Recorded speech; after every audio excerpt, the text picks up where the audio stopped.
All right, so we are recording. Welcome to everyone that's here. This is the last in a series of webinars that we've done around micro-credentials in SUNY. We have been putting all the recordings for the webinars in a document I'm going to put in the chat right now. It had the list of them and the registration information, but since this is the last one, you'll no longer need to register, but I will post the recording of this webinar to this document after it's done today. The webinar series has been sponsored by the FACT2 task group on micro-credentials, and this is one of our deliverables for our work group, and we'll be presenting on others at the CIT conference in Cortland in less than a month. We were just talking about that. And so right now I'm going to turn it over to Cindy Proctor from the Provost Office in SUNY, and she's going to tell you all a little bit about the work that task force completed back the last few years, and the website and all this other kind of stuff that you need to know about micro-credentials from system. So take it away, Cindy. Thanks so much, Chris. Good afternoon, everyone.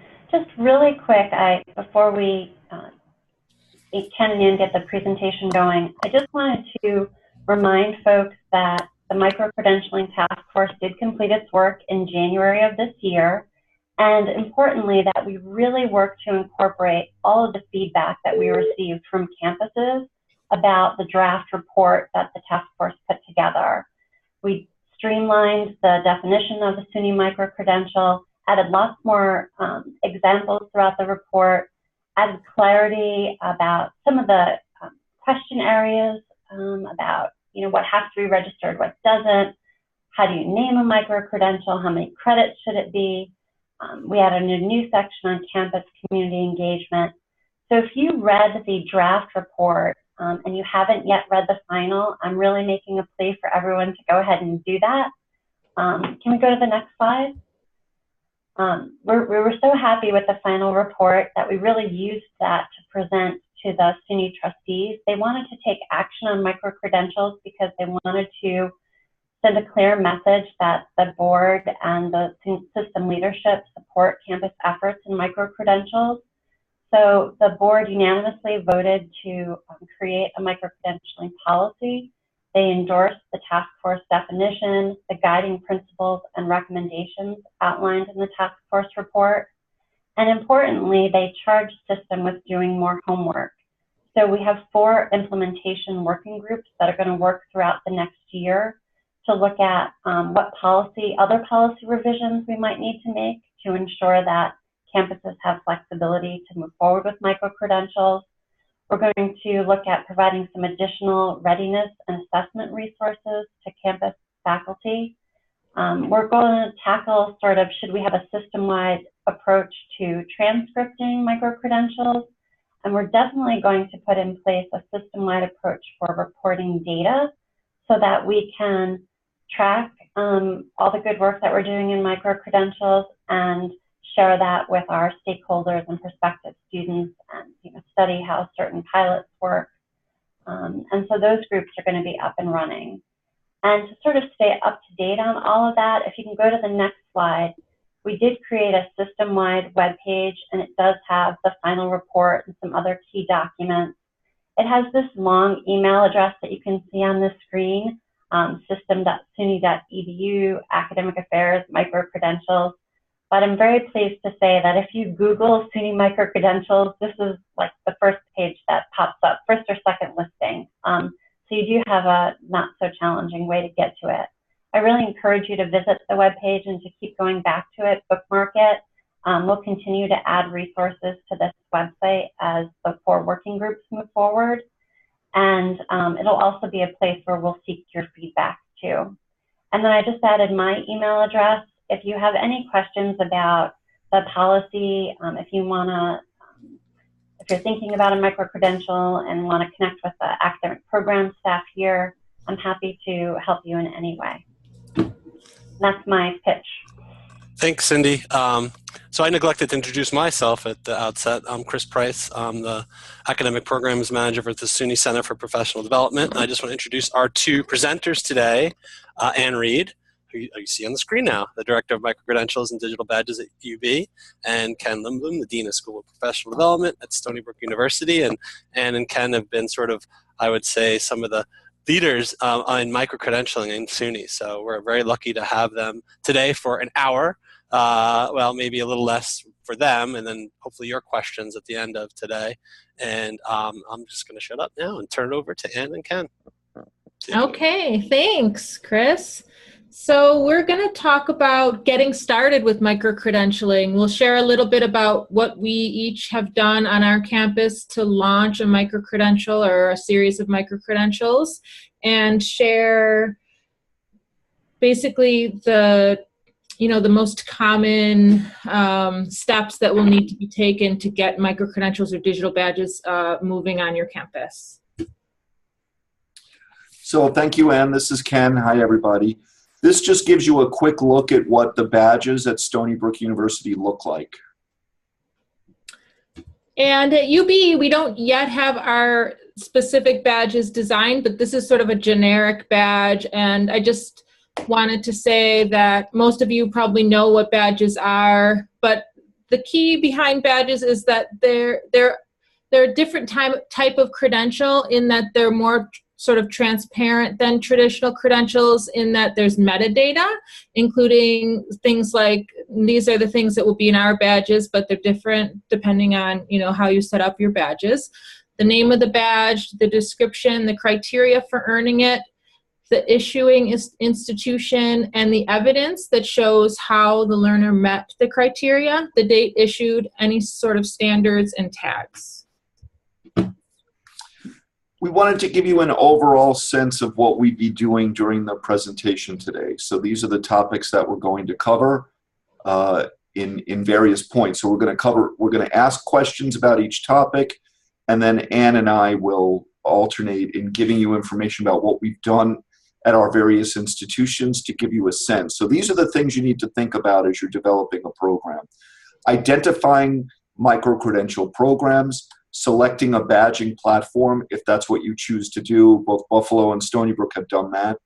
Developing an approval process, revising existing policies on your campus, relevancy of the badges beyond the institution itself, the campus as well as SUNY, and then finally working with campus partners. Okay, so the first question is, how will you identify programs? What will you award micro-credentials for? That's probably the best place to start off, by asking yourself that.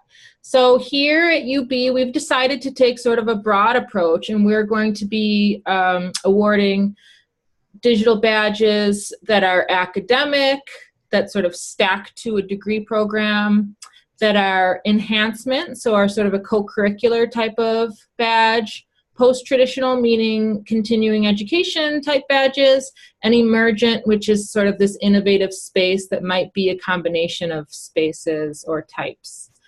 And we're really looking to offer customized learning experiences to help students differentiate themselves, to show that our students are ready to meet the demands of the 21st century workforce, and to develop programs that are stackable to sort of motivate students on their path to their bigger goal.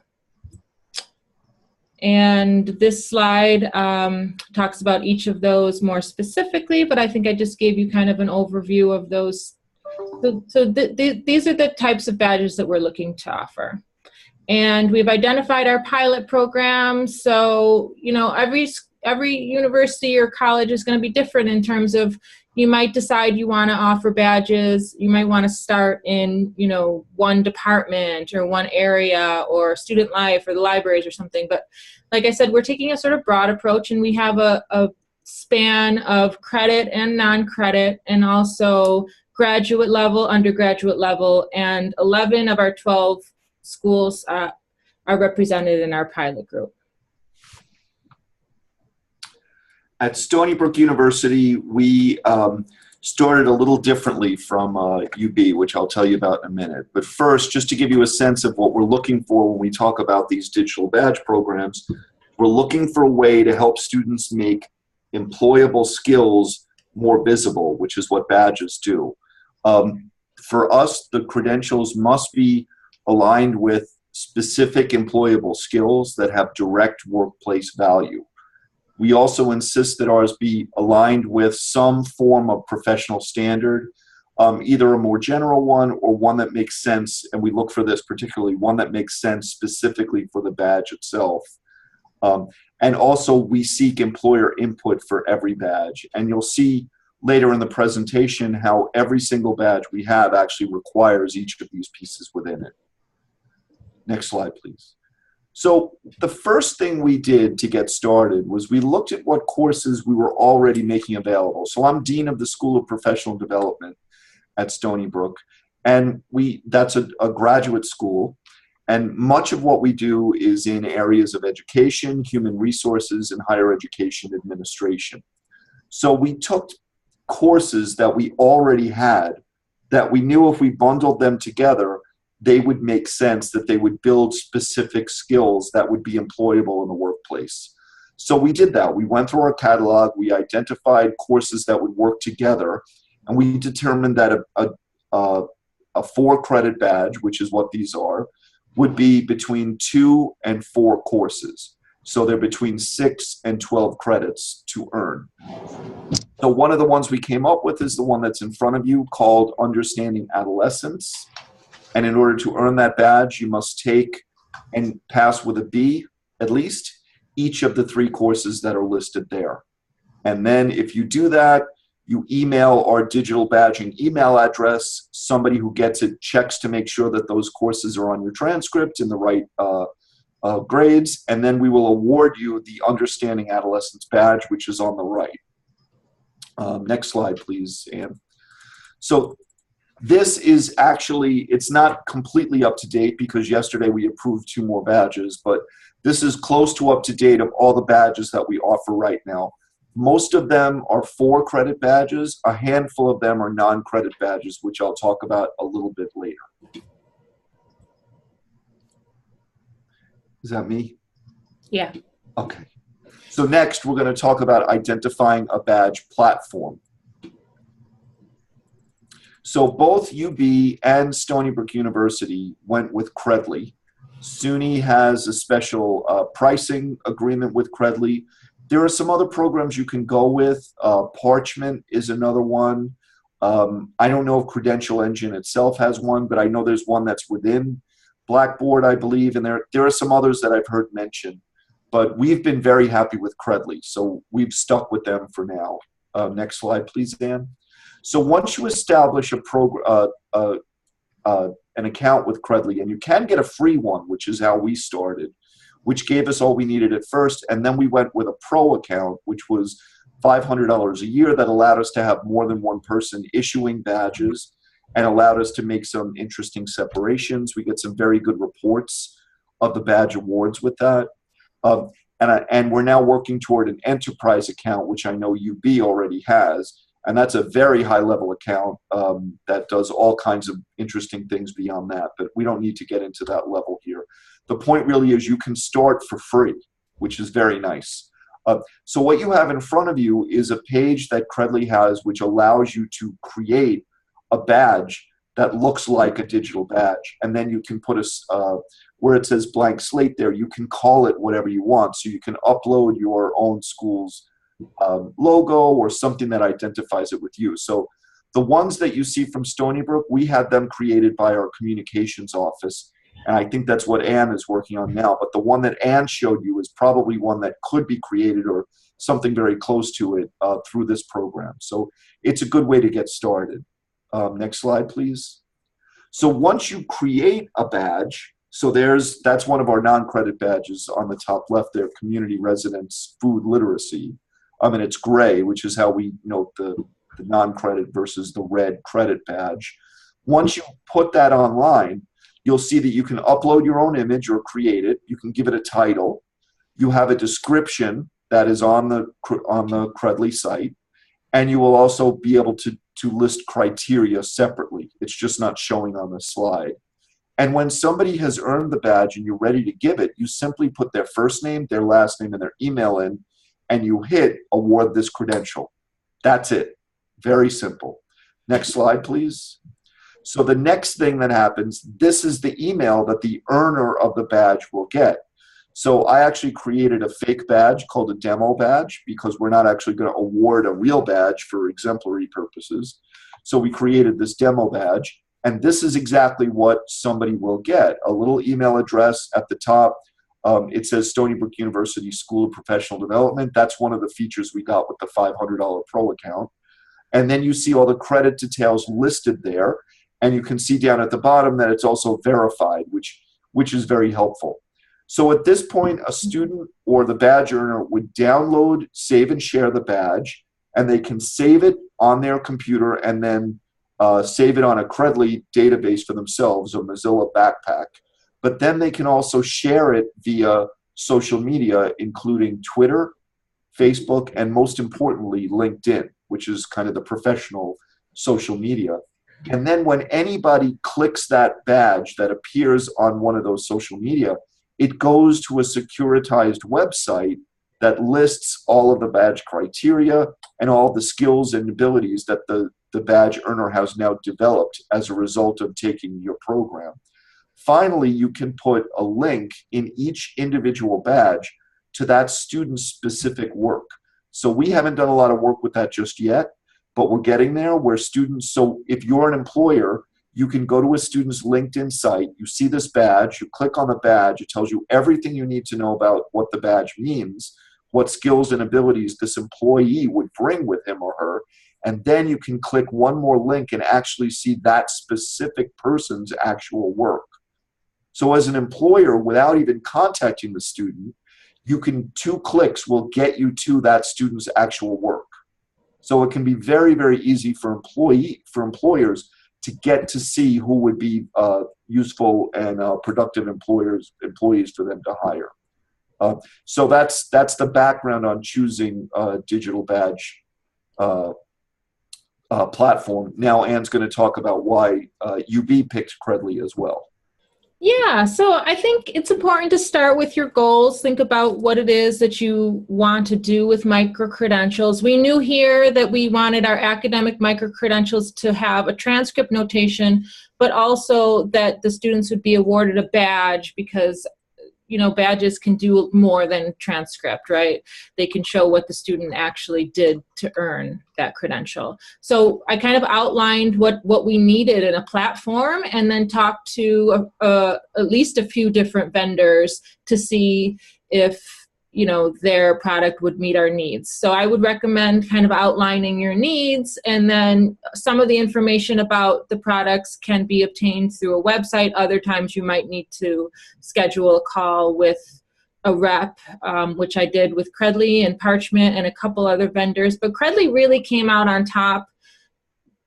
Credly met all of our required criteria, so we needed something that was easy to use because we're going to be having multiple issuers, so it needs to be something that we can easily, you know, train them on. And we did need to have the possibility of having multiple issuers, and the evidence piece is so important to us. So the actual student's work is embedded as metadata.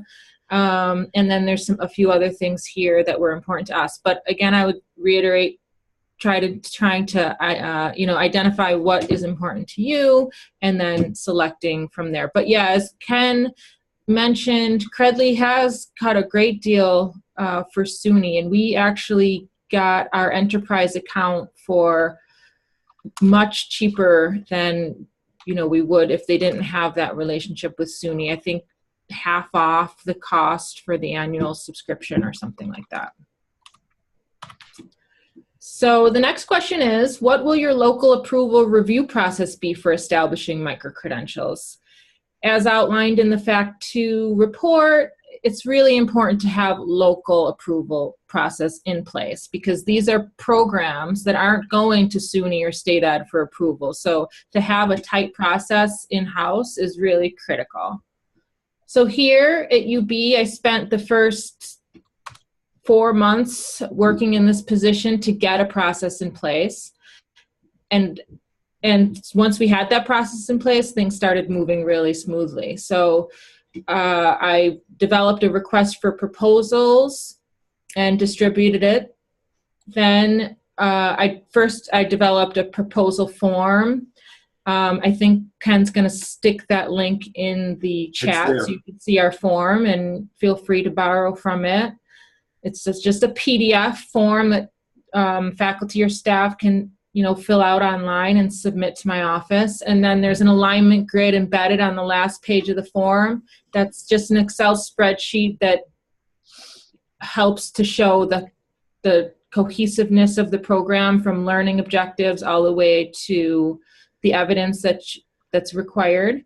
And then we have a faculty review committee that we put together that reviewed the proposals, and using a scoring rubric that I developed, scored them and gave feedback. And then our programs for the pilot group were selected based on these sort of broad categories: readiness, innovation, proof that there's actually an audience, relevancy beyond the university, so like some kind of relevancy in the workforce, cohesiveness as a program, and then meaningful evidence. And then we also wanted to have a balance between academic micro-credentials, undergraduate, graduate programs, and non-credit digital badge programs. So our proposals are routed through basically the chair or the director, or so if it's sort of a non-credit program, the chair, if it's overseen by a department, then the chair would sign off on it. If it's sort of a co-curricular program, then the director of that program would sign off on it. And then it would also have to go further up to get dean's approval before it's submitted to my office, and then reviewed by the committee, and then finally signed off by the vice provost for educational affairs. So we have this process in place, and everybody's process is going to be different, but I think it is important to get that process in place as early as possible. Thanks, Ann. So at Stony Brook University, we went in a different direction. So first of all, you may have realized now that University of Buffalo started their badge program by hiring Ann as an associate provost to come in and establish a system-wide, a university-wide policy. And now they're offering that out to the different schools and departments. At Stony Brook, we went in the other direction. It started in the School of Professional Development, and it's kind of bubbling up to the rest of campus from here. So Ann and I, it's very interesting for Ann and me to work together, because we get to hear the different ways that this is making a difference at the campus. And I would say, from what we've said, that neither one is better. They're just a little different. Right. So what we did at Stony Brook is we had already had a curriculum committee within the School of Professional Development, and that includes faculty from across the campus. And it was very important that we actually get them to understand what digital badging and micro-credentials are, and what the value of them is for employers and for future employees who are our students. Faculty, when they first hear badges, usually think about Boy Scouts and Girl Scouts, and you can get a lot of laughter, which is fun for a while. But then it's actually pretty serious business. And it can be hard. You can't let people trivialize the importance of this for a variety of reasons. But that's a stumbling block that pretty much everybody had. And we made sure we worked hard with the curriculum committee so that they would understand this before we brought too much in front of them. The other thing we did was make sure that they understand the importance of faculty and academic faculty governance in the development of digital badge programs, because badges themselves, micro-credentials, don't have any inherent meaning out in the workplace. What matters is the reputation of the school that's credentialing and the specific program itself. So if the school and the program aren't taken seriously and aren't valued, the badges will not be worthwhile. So it's very important that the faculty do their part in making sure that these are going to be high-level programs that make sense for the individual institution. And having worked on the SUNY Micro-Credentials Task Force with Cindy and many others throughout the system, I'm pleased to report that at every level, everybody seems to understand the importance that these be locally governed and not governed at the system level, which is great because that will allow them to remain innovative and will be able to move quickly as new skills are, skills are needed by the workplace. We'll be able to quickly develop badges to support them. But because the system is trusting us so well on this, we have to make sure that we're putting forth very high quality badges. So Ann showed you how they do that at Stony Brook. The next slide, Ann, shows how we're doing, or Ann showed you how they're doing it at UB. At Stony Brook, we're doing it with a digital badge proposal checklist, which has some of the same features that at UB. So I just put in the chat the link for this form. You're welcome to use it for your campus as well. But you'll take a look and you'll see that we have spots for career development non-credit badges and for credit badges. And everything I said earlier is actually required before the proposal is allowed to go to the curriculum committee, including input from employers, including how these badges will stack to other certificates and credentials, and several other features. So feel free to take a look at that and use it as you like. Next slide, please, Ann. Okay. So the next thing that we'll cover in our presentation is how you'll have to change your existing policies or change your existing philosophical approach to your policies in order to allow a digital badge program to flourish on your campus. So next slide, please, Ann. At Stony Brook University, actually all badges need to make sure that they stack effectively toward larger credentials. And this is not only because you want students to have the option of using their badges toward larger credentials, but you also want to use badges as a way to encourage students to get into those larger credentials. So what you have in front of you is a path to a Master of Arts in Liberal Studies, which is a program that we have at Stony Brook. So we may have students who say, you know what, I'm not ready to take on an 11-course master's, but I might be willing to take a 3-course badge in social entrepreneurship. And after that, I might be willing to take on a cross-professional skills digital badge. And you know what? After that, it will only take 4 more courses and I can get a master's. So you know what? I'll go ahead and do that. So you want that stackability so that students can use all of these toward future larger credentials. At Stony Brook, we had a policy that allowed students to only apply up to 12 credits toward a master's degree. And if you see, if a student earns those first 2 badges, that student will have earned considerably more than 12 credits. So the point of that old rule was so that students wouldn't just take things non-matriculated, amass all these courses that never amount to a credential. So we were really trying to make sure that they didn't take courses that wouldn't lead them to something valuable. But now we have valuable credentials at the earlier levels. So we had to, Ann, if you go to the next slide, please, we had to actually change our policy that disallowed students from taking more than 12 credits as a non-matriculated student and open that up so that students could, in fact, use all of the credits that they've earned in micro-credentials toward larger credentials. So we created a new policy, in a new stackable credentials policy. And momentarily, I will put a link to that new policy, but you can see right there the most important pieces of it. And again, this is to allow that stackability. So as you create your new badge programs and other micro-credentials, you may find that there are old policies that are no longer relevant or policies that are actually going to get in your way and you need to go in and change them. So just be mindful of that. Okay, so the next question is, how will you get input from employers and industry partners on what micro-credentials should be and what skills or competencies they should include? And what national standards are you aligning to in each micro-credential? So at UB, we don't yet have any sort of industry partners that we're working on for our micro-credentials in the pilot phase. We anticipate those in the future.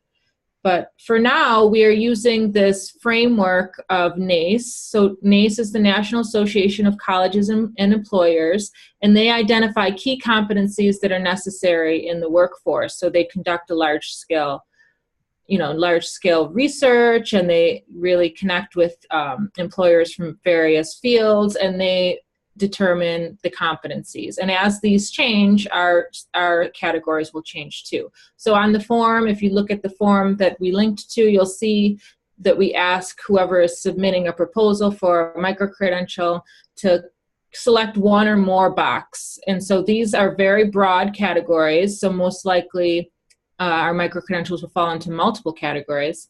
But also we ask if there are any specific industry standards or core work-related field-specific skills.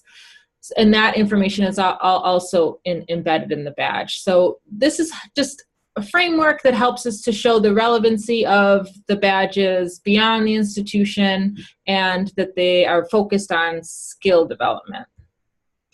And I showed this slide, I think, in my previous webinar, but just to show that we wouldn't give a badge out in digital technology, for example. That's just too broad. We're focused on specific skills such as digital information fluency. And if you click on, well, actually you can't click on the link, but I can provide the link to the NACE, so you could just search NACE, and that site really outlines each of the competencies and provides thorough definitions of each. Okay, Ken? Yeah, so what you see in front of you there is a picture of several people in our programs who've gotten an award for partnerships, including the 2 badges you see on the screen. So we developed the Community Residence Food Literacy Badge and the Community Residence Leadership and Supervision Badge with a group called FREE, Family Residences and Essential Enterprises. And we've actually won awards from UPSEA, and FREE gave us an award as well for the impact that these programs have had at FREE. And that's Carolyn Jankowski, who created the program and is our Director of Human Resources. Chuck Tabor is there, our Vice Provost, and on the right is Robert Budd, who is the CEO of FREE, and stuck in the middle there is somebody who's not at all annoyed that he wasn't included. Right? So that's that. And I've just posted to the chat a link that talks about what we did. It shows the program that we have going. So FREE, when we worked with FREE, they have national standards for direct support professionals who work with individuals with disabilities. So we use those direct support professional national standards to create these 2 badges, and they're specifically aligned with those standards. So what's really nice about that is that when FREE evaluates its employees, if an employee has earned either of these badges, they know that employee has already fulfilled 8 or 10 standards between these 2 badges. So of the 23 or so standards they have. So we can just issue them a report, and then they have that information so they can show that all of their folks are meeting these standards. There are many, many fields out there that have national standards, so we can actually use the badging technology to issue reports for employees to significantly help them in their training and in their reporting of their own employees' needs. So this is another good use of badging. Thanks, Ann. So the next thing we're going to talk about, let's see if I'm doing this right. Yes, the next thing we'll talk about is how we work with campus partners. So we talked a bit about working with off-campus partners, and this is campus partners. Ann? Yeah, so most likely you're going to work with a number of offices on campus because this is an effort that spans so many different areas. I would say that I've certainly worked with all of these on the screen and probably more that I'm just not thinking about. So the registrar, we need UB, and this is probably going to be different in every institution, but we need to get our programs into the student information system so they can register for them. And then we need those, the completion to go on the transcript. IT has been really helpful in getting our Credly platform up and running, and we're getting single sign-on. So, you know, it could be complicated like that. We always take the complicated approach here at UB, or it could be simple where you just, you know, start off with the free version of Credly, and you know, you maybe you don't have to work with IT, but maybe you do. So communications for sure, because we need to communicate what micro-credentials are, how they're relevant. We need to communicate that to the faculty and also the students. So those are two different communication strategies. And academic advisors need to be prepared to talk to the students about these programs and to advise them on how they could potentially benefit from them, how they can be used to help them progress towards their final goal. And, you know, I think for sure all of these offices and then some. Do you want to add anything to that, Ken? No, we can just go to the next slide. Okay. So there are also specific topics that are undoubtedly going to come up as you develop digital badge programs and micro-credential programs on your campus. So one is a revenue share. So under School of Professional Development, we develop our programs in hopes of generating revenue so that we can develop even better programs. So we work with campus partners, everybody from alumni relations to specific departments, colleges of engineering, of the linguistics department, and others to create programs that we then share the revenue on. And in those cases, usually SPD does all the administrative work, and the other unit does the academic content. We end up having discussions about intellectual property, especially if it's an online program. Does the faculty own it? Does the department own it? Do we own it together? There are discussions about tech support. So we're growing some programs at some pretty impressive rates, and our IT people need to know what is going to be needed. Suddenly something that didn't require a lot of tech support needs a lot of tech support. So we had to start talking about increasing a tech fee and that kind of thing. Instructional supervision, who's going to be managing the faculty? Admissions, who's going to manage that aspect of it? How about recruiting? Who's responsible for that? How about the badge design and the approval of the badge? Is that going to go through a central place, or is there going to be some kind of decentralized approval process? You could see both Ann and Stony Brook so far have a more centralized approval process. How about curriculum approval? How are you going to make sure that the curriculum is that high quality curriculum? Even if you have a faculty curriculum committee, are you going to have people that are able to speak to that specific content? Transcript notation, this is a big one, and I know one of the SUNY micro-credentials new moves on the system approach is to put together a group to look at ways in which we can be able to transcript micro-credentials. And right now at Stony Brook, we're not doing that at all. It's simply a separate move altogether, but we want to move toward transcripting. And then payments. So you'd have to involve the bursar maybe, or different folks. If you have CVent or registration processes for non-credit, all of these things are going to come into play as you launch the program. So that's why it's a good idea to make sure your campus partners are on board, they understand the purposes and especially the potential of micro-credential programs. Okay, so we're coming to the end of our presentation, which is great because we have lots of time for questions. But just for your information, Ken and I have both given one of those brief half-hour-long webinars over the past few months, and you can access them via the link that Ken's going to put in the chat right now. And in these presentations, we go, you know, even though they're brief, we do go a little bit deeper into our approach. So please feel free to access those webinars.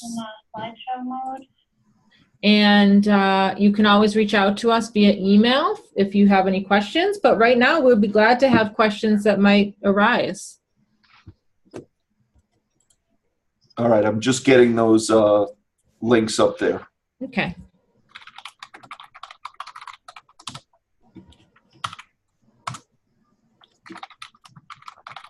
So I don't see any in the chat. Really? Yeah. I mean, I have questions, but I'd rather hear from others that are here. So if you have any questions, you can feel free to sort of jump in and ask a question with, if you have a microphone or if you're on a phone, or you can put them in the chat. And welcome, everybody. My name is... Sorry, that's me. I think it was actually me.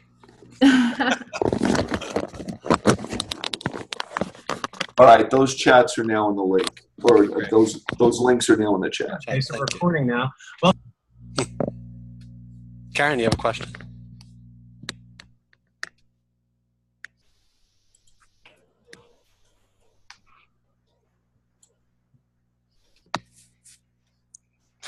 Well, while we wait for others to speak up, I actually have a question. So what was the one thing that you found to be a challenge, or something difficult in the work that you've been doing in micro-credentialing that was unexpected?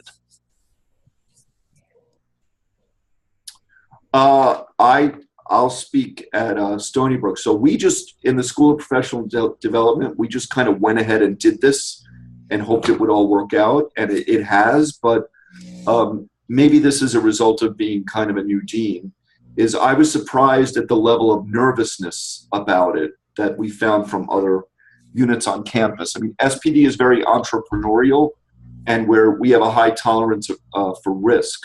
And there are other parts of the campus that almost, by their nature, they need to be risk averse. So registrar, for example, they're in charge of records and FERPA and things like that. And they really wanted, I think they would have preferred much, much more discussion before we went ahead and launched this.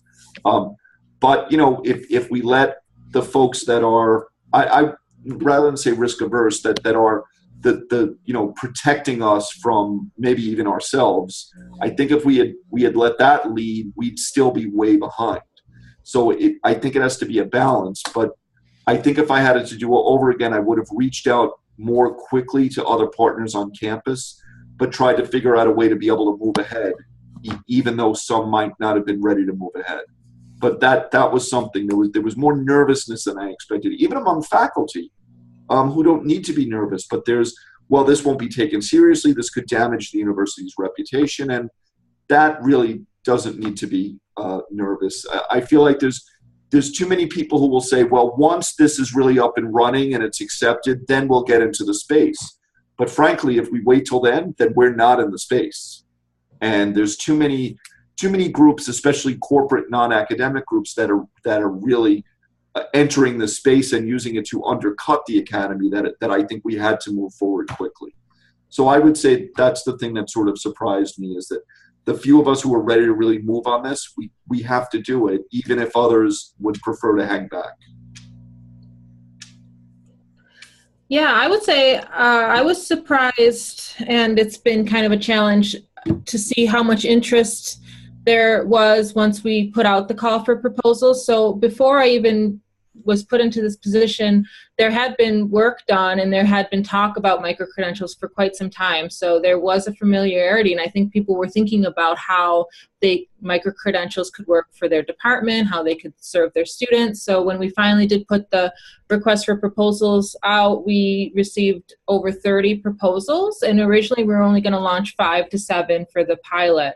So, we didn't want to reject anybody. So now we have, 11 that we're launching in the pilot, and another 20 that are, will be ready to be launched subsequently, and also interest continues to come in. So, and I'm just an office of one basically at this point, so I can't manage all of those programs. So we're trying to grow, but I think that once you make an announcement to your campus that this is something you're going to be offering, you might be surprised by how much interest there is. Especially if you're communicating it right and you're really talking about like how these micro-credentials can serve students. I think people will start thinking about how their programs might work in this new realm. So there is a question in the chat. Deb asked, do you typically run micro-credential programs concurrent with non-traditional and traditional students? For example, traditional classes are offered during the day, non-traditional classes need to be held evening and or weekends. And do you condense courses for non-traditional students to complete quicker? Ken, you might be able to speak towards that. Sure, I'll be happy to do that. So what we did in the School of Professional Development is just create the badges. However the courses are offered is just the case that it is. So, we just ran courses that we already had. So we're a School of Professional Development. So most of our students are working professionals who just take a class here and there. Many of them are online, but some of them are face-to-face. But however the student takes the course, it counts as long as it's on the transcript. So that's what the badges that we bundled from pre-existing courses. Now, new courses that we're developing, we're looking at shorter spans, making courses more intensive. Our online model is already a 10-week model. We're thinking about making all of our courses 10-week. And I've heard that there are programs that are moving to 8 and even fewer weeks to earn credits to do exactly what Deb is suggesting, make these more quickly to earn. And yeah, any of that is possible, especially for us, because we simply require the class. So however it's available, students can choose to take it that way. And that kind of flexibility has been very valuable. Yeah, and at UB, we're really leaving it up to, whomever's offering the micro-credential to know their audience and, to develop their program in a way that meets the needs of their audience. So I actually have a related question. I didn't hear either of you talk much about how these are being marketed. So have you been in touch with like your marketing communications people? Or departments doing that? How's that working? Yeah, so since we haven't launched our pilot yet, we're right now figuring it out, the whole marketing strategy. So we have some things that will come from my office and other things that that we'll expect the departments to put out. So primarily the unit or the department that's offering the micro-credential is responsible for marketing, promoting, they know their audience, and but I don't know how you do it, Ken. We're doing both, so centrally and then also by unit. Yeah, so since we're not a university-wide program, central for us means the School of Professional Development. And we are doing our best to market. We've run some ads on social media. We've done a couple of local print ads. We also ask the units that we partner with. Not every program is partnered with somebody, but many of them are. We ask them to help us market as well. To be honest, this is a major challenge, is marketing and getting the word out there about these things. And I feel like we have the same issue that a new employee has, where they don't have enough experience to get the job, but they don't have the job to get more experience. So they're kind of in that double bind, and we're there too. Once our programs have a great reputation, the enrollment will come, but they can't have that great reputation until we get the enrollment. So it's been tricky, and we've offered a number of badges, but it's only maybe 10 or 12 of them that have actually been earned yet. The ones that are most popular are the ones that are most closely linked with a specific field. So the human resource management badges, the higher education administration badges, and the badges that are linked with free are all the ones that are earned the most. And in each of those cases, the employees who are earning them see very specific benefits from earning them. The ones for teachers are slowly moving forward because teachers are finding that earning one or two of these badges along the way to a master's or in addition to a master's is a way for them to differentiate themselves from some of the other candidates. But getting the messages out about those values is difficult. That's true. The other thing to remember is that every time a student earns a badge and then shares it on Twitter or Facebook or LinkedIn, that's also an advertisement for the program.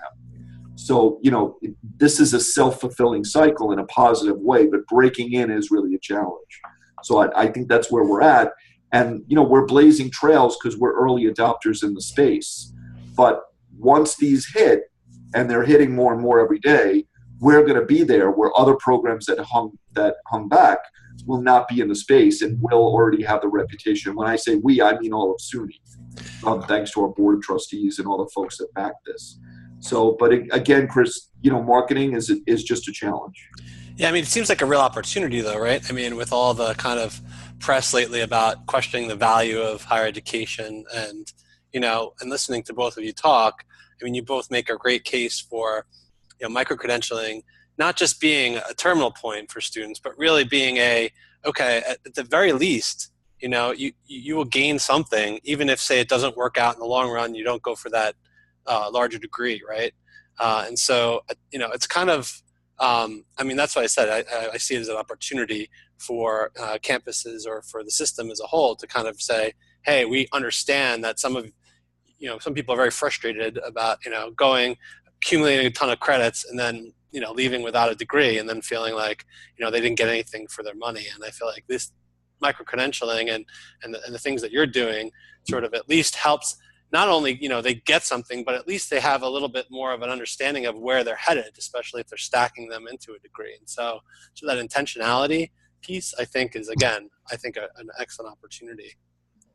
Yeah, and I really see this as a way to confront some very hostile forces out there, because, Chris, the same press you're talking about that finds people to say that they feel their degrees weren't worthwhile are the same ones that are producing the kinds of for-profit programs that are producing those very students. So, you know, public universities have never been in this position, but we're getting increasingly characterized that way, despite the realities of what we can point to. So this is not an accident. And so I was very concerned early on that the for-profit sector was actually using digital badging as a way to undercut the university.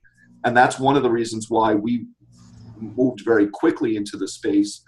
Stony Brook's program started in summer 15. And I've been kind of evangelizing about it because I don't want the for-profit sector to be able to use this powerful technology as a way to undercut the traditional public university, mission. In many ways, it's just like online was 10, 15 years ago, right? And I see a lot of parallels between, you know, early online programs and what you are all doing now, because it, again, a response to the for-profit sector rushing into that space, the non-for-profit, you know, public university sector kind of hanging back, trying to see where it was headed, and now obviously everybody's all in. So right. Yeah. Right. Any other questions out there?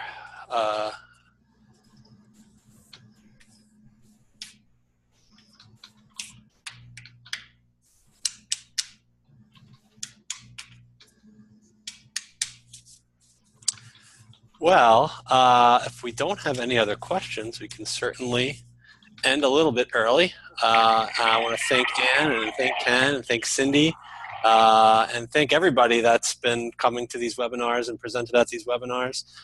You know, they will live in perpetuity, as I said earlier to Ken.